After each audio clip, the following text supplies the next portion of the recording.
semakin kita paham ya, semakin kita akan merasakan bahwa ternyata mengobati itu mudah sebenarnya.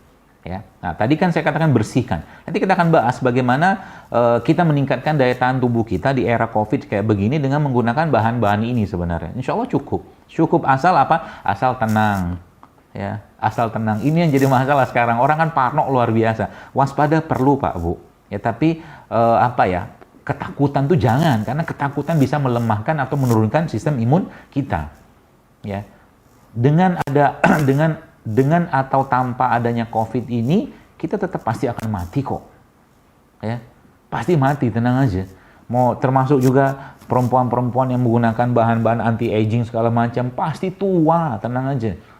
Pada saya gitu. Ya. Pasti tua.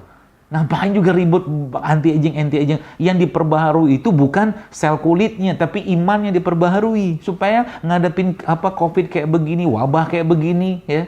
Bukannya was-was cemas luar biasa, ya.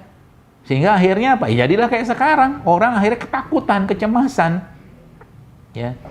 Seperti itulah. Maka akidah itu menjadi sebuah hal yang sangat penting ya dalam kesehatan, ya. Nah, itu yang kita sekarang itu, kalau boleh saya bertanya sedikit gitu kan, dunia pengobatan modern yang digaung-gaungkan saat ini Bapak sekalian, sampai detik ini kalau kita lihat ya, hipertensi kita belum selesai, belum selesaikan hipertensi.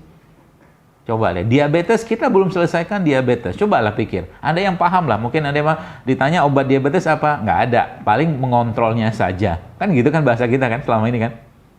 Kita sering katakan bahwa ya namanya katakanlah hipertensi, kemudian atau mungkin diabetes, kemudian autoimun, nggak ada obatnya semua. Terus kita ngapain selama ini gitu loh?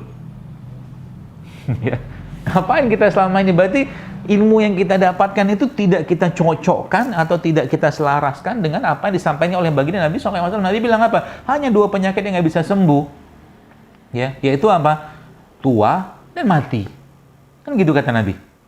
Maka Rasulullah SAW ya Bapak sekalian, ketika Abu Salamah sakit parah itu, ya, sakit parah, maka apa yang beliau sampaikan? La ba'sa, tohur, insyaallah kata Rasulullah. Tenang aja, santai, tenang. Pasti sembuh kata Rasul. Ya, ini akan membersihkanmu. Nah, itu sakitnya parah. Terus Nabi keluar dari rumahnya Abu Salamahnya meninggal. Coba Anda bayangkan, Bapak sekalian. Di saat kondisi genting seperti itu pun Nabi kita alaihissalatu wassalam memberikan kalimat yang positif kepada orang sedang sakit. Jadi kalau ada orang tanya apa obat diabetes ada sembuhnya, ada diabetes itu ada obatnya nggak? Insya Allah ada. Jawabannya gitu aja. Jadi orang tenang gitu kan? Ya. Darah tinggi ada obatnya nggak? Ada. Obatnya apa? Di salah satu dari apa-apa yang Allah ciptakan di atas muka buminya ini. Ya, dari salah satu dari apa yang Allah ciptakan di atas muka bumi, disitulah ada obatnya. Nah, gitu kan sebenarnya kan. Maka kata Nabi, katakan likulli da'in dawaun, kata Nabi, setiap penyakit itu pasti ada obatnya. Dan ada orang yang mengetahuinya dan ada orang yang tidak mengetahuinya. Ya, Masya Allah. Jadi Bapak sekalian, dari situ saya mulai, oh begini ceritanya ya. Oh begini ceritanya memperbaiki badan kita. Karena apa? Konsep holistiknya itu kita pakai di sini. Ya, contoh, kalau Anda tanya, mungkin kalau kita bertanya, misalkan sebelum mungkin tomat itu kan punya senyawa anti kanker kalau nggak salah namanya lycopene.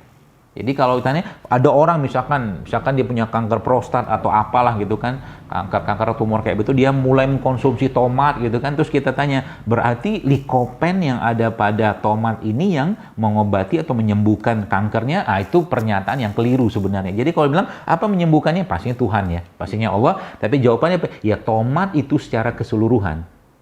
Ya, ini yang saya katakan pahamnya holistik, bukan reduksionis, bukan lycopennya. Sama juga dengan kunyit tadi. Ya, karena mereka multi reseptor, banyak reseptornya sehingga dia bisa punya peran yang sangat banyak gitu kan. Jadi Anda kalau kita minum kunyit bukan cuma sekedar dapat itunya aja, dapat anti agregasi plateletnya aja, tapi dapat yang lain. Ini juga sama nih, habatus sauda. Ya, meskipun bukan tumbuhan asli Indonesia yang ada hadisnya. Ya, bahkan saya pernah baca itu dalam di internet itu orang-orang barat tuh menjual ini, mereka sebutnya black cumin, yang mengandung satu bahan namanya itu apa ya? Saya lupa. Belakang itu olol-olol gitu kan. Yang ternyata bahan itu punya peran untuk menyeimbangkan metabolisme hormon di badan kita. Jadi bagi bapak-bapak nih, ya, yang kalau mau hormonnya lebih baik ya memang minum ini, ya, minum habadus sauda ini. Salah satu disarankan ya dan hadisnya pun jelas seperti itu. Nah, terus sekalian, lalu apalagi yang kita bisa bahas ini? Konsep bersihkan tadi ya. Konsep bersihkan tadi adalah mulai dari ada puasa Ramadan. Puasa Ramadan ini kaitannya dengan apoptosis, kaitannya dengan autofagi. Ya, saya mempelajari, oh ternyata sebenarnya muslim atau tidak muslim dia, dalam 1 tahun ya 30 hari dia wajib untuk tidak makan. Tanda kutip wajib itu tadi.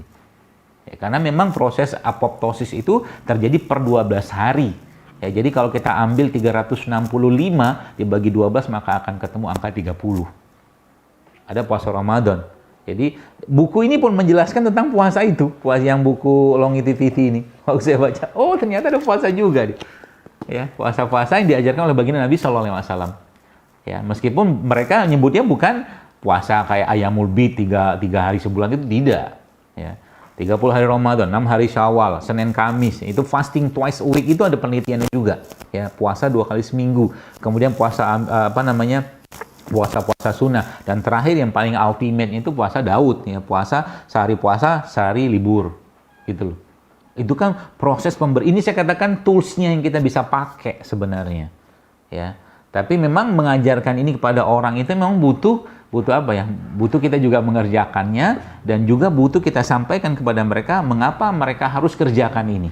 Sering saya sampaikan di kajian-kajian, saya katakan tubuh kita ini dititipkan sama Allah, raga kita dititipkan. Maka tolonglah berpikir untuk bagaimana mengembalikan raga ini kepada Rob kita, kepada Tuhan kita dalam keadaan yang baik juga. Sebagaimana dulu dia menciptakan dalam keadaan yang baik. Kalau tidak apa? Berarti kita menyia-nyiakan tubuh ini. Ini mati, memang sakit itu adalah takdir, betul. Tapi kita bisa berpindah di takdir yang lain. Dengan cara apa? Jaga makanan, jaga minuman, jaga apa yang kita konsumsi setiap hari. Ya. Nah, yang kedua, Bapak sekalian, ya tadi bersihkan. Yang kedua itu adalah keluarkan.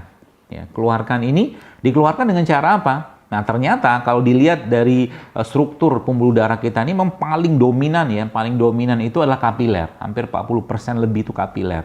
Dan kapiler ini memang tidak bisa dijangkau ya, kecuali dengan dimanipulasi terapi, dan salah satu bentuk pembersihan dari kapiler-kapiler yang terganggu atau mungkin banyak CPS itu causative pathological substance, itu adalah dengan cara bekam atau hijamah. Ya, maka bekam itu ya penelitiannya sudah ada, bahkan insya Allah kapan hari Ahad ini saya sama beberapa teman-teman, ada yang sudah, ada satu namanya Pak Wahyudi ya, Pak Wahyudi itu beliau seorang doktor yang sudah mengambil tesisnya tentang bekam juga. Ada satu lagi dokter saraf juga yang itu penelitian mereka tentang bekam, dan hasilnya memang memuaskan sekali ya tentang bekam. Ala kulli hal, balik itu semua memang ada hadisnya yang Nabi jelaskan ya. Ada hadisnya yang Nabi jelaskan bahwa berbekam pada tanggal 17, 19 atau 21 itu menyembuhkan penyakit. Dan yang menariknya lagi, sebelum tanggal itu ya, sebelum tanggal 17 tadi kita kan disunahkan, ada 13-nya, ada 13-nya, ada 14-nya, 15-nya kita disunahkan untuk berpuasa.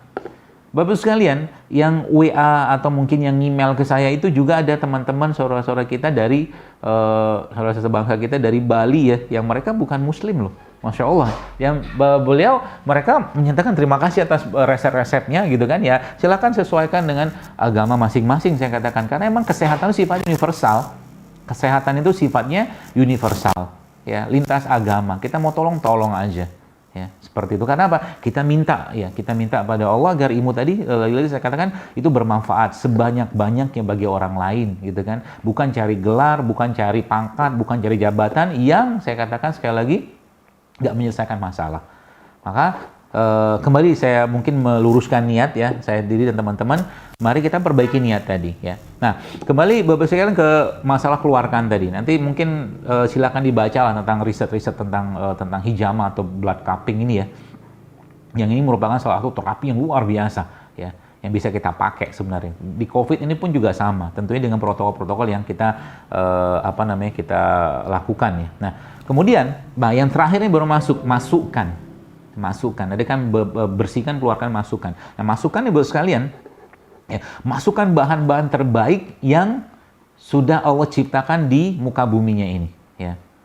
Kalau saya ditanya apa, misalkan contoh ya, dokter apa saran dokter buat orang-orang yang darahnya mengalami pengentalan? Paling gampang ini aja nih, bawang-bawangan. Jadi bawang-bawangan ini biasanya punya kemampuan mengencerkan darah yang sangat luar biasa. Ya, di buku ini pun juga dikasih tahu tuh di buku fitoterapi tadi juga disampaikan tentang itu.